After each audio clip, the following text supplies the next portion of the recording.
എക്കാലത്തും മുസ്ലിം ലീഗിനെ മാത്രം പിന്തുണച്ച മണ്ഡലമാണ് കാസർഗോഡ്.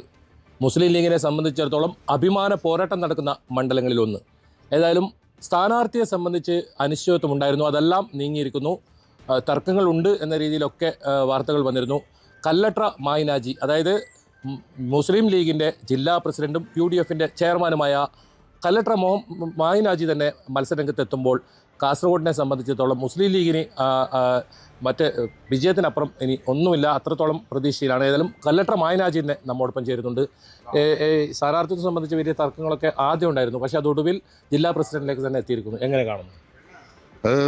സ്ഥാനാർത്ഥിത്വം പ്രഖ്യാപിച്ചതിൽ വലിയ സന്തോഷമുണ്ട്. കാരണം ജില്ലയിൽ നിന്നുള്ള ഒരാൾ തിരഞ്ഞെടുക്കുകയാണെങ്കിൽ ജില്ലയിലെ അധ്യക്ഷന് സാധാരണ എൻ്റെ തലപ്പത്തുള്ള ആളുകൾക്ക് കൊടുക്കുന്നതിൽ എതിർപ്പ് വരാനുള്ളൊരു സാധ്യതയില്ല, എതിർപ്പില്ലുമില്ല.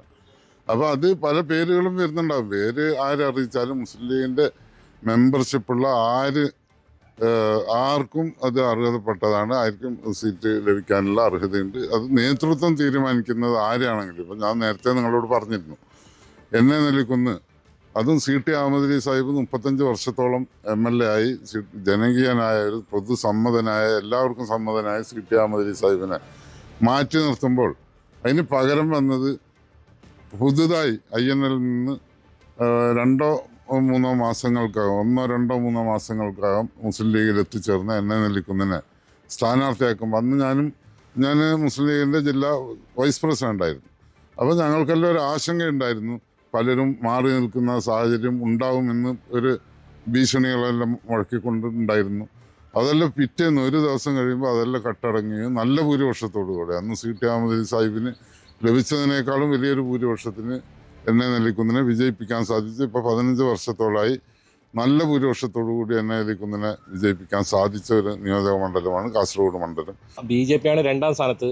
ലീഗിനെ സംബന്ധിച്ചിടത്തോളം വിജയത്തിനപ്പുറം ഒന്നും പ്രതീക്ഷിക്കാനില്ല, അത്രത്തോളം ഒരു വാശിയേറിയ പോരാട്ടം നടക്കും. ഏതെങ്കിലും തരത്തിൽ BJP വെല്ലുവിളി ഉയർത്തുന്നുണ്ടോ? കാരണം കഴിഞ്ഞതല്ല, അതിന് മുമ്പ് തെരഞ്ഞെടുപ്പിൽ 3000-ൻ്റെ അടുത്ത് ഭൂരിപക്ഷം ഉണ്ടായിരുന്നുള്ളൂ മുസ്ലിം ലീഗിന്. കഴിഞ്ഞ പ്രാവശ്യമാണ് വർദ്ധിച്ചത്. അങ്ങനെ ഏതെങ്കിലും തരത്തിൽ വെല്ലുവിളി SIR-മായി ബന്ധപ്പെട്ടോ അങ്ങനെ എന്തെങ്കിലും വെല്ലുവിളി ഉണ്ടോ? ഇല്ല, ഒരു വെല്ലുവിളിയില്ല. ഇപ്പോൾ കാസർഗോഡ് ജില്ലയിൽ വോട്ട് ചേർത്തതിൽ ഏറ്റവും കൂടുതൽ വോട്ട് ചേർത്തത് കാസർഗോഡ് നിയോജക മണ്ഡലത്തിലാണ്. 20,000-ഓളം വോട്ട് ചേർക്കാൻ സാധിച്ചു, ഇപ്പം ചേർത്തുകൊണ്ടിരിക്കുന്നുണ്ട്. അപ്പോൾ ഇപ്രാവശ്യം പ്രവർത്തകരുടെയും മണ്ഡലത്തിലെ നേതാക്കളുടെയും അഭിപ്രായ പ്രകാരം 20,000-ൽ പരം വോട്ടിൻ്റെ ഭൂരിപക്ഷം ഉണ്ടാവുമെന്നാണ് പ്രതീക്ഷിക്കുന്നത്. ഈ